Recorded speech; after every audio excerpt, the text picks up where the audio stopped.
าได้พ่อนะเจ้าก็บุญหัวอย่าเฝ้าตกใจกลัวแค่มาทำทางคนเป็นแค่แฟนเก่าได้พ่อนะเจ้าก็บุญหลายอย่าเฝ้าอย่างนี้ไปให้ไอ้ทางก่อนเหตุงานยังพักอยู่ใสเป็นจังใดสบายดีพบกับเขาน้องแฮปปี้ที่บ่กินเขาแน่เด้อคำแทงจอยลงแห้งลืมแต่พอ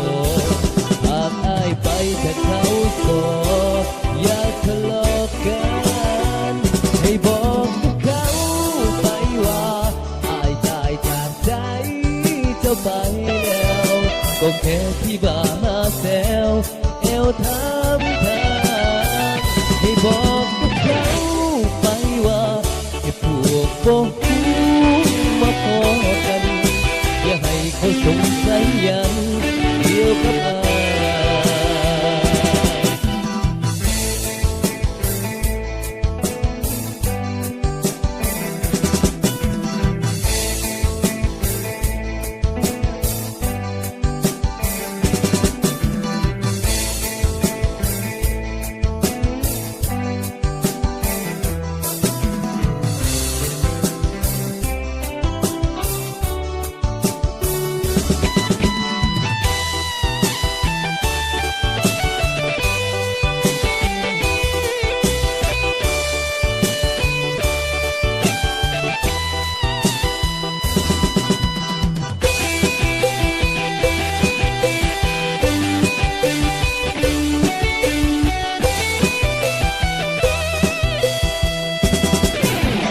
คนเป็นแค่แฟนเก่า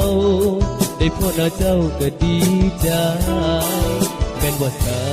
ยตาไปแทนเป็นผีป่าคนเป็นแค่แฟนเก่า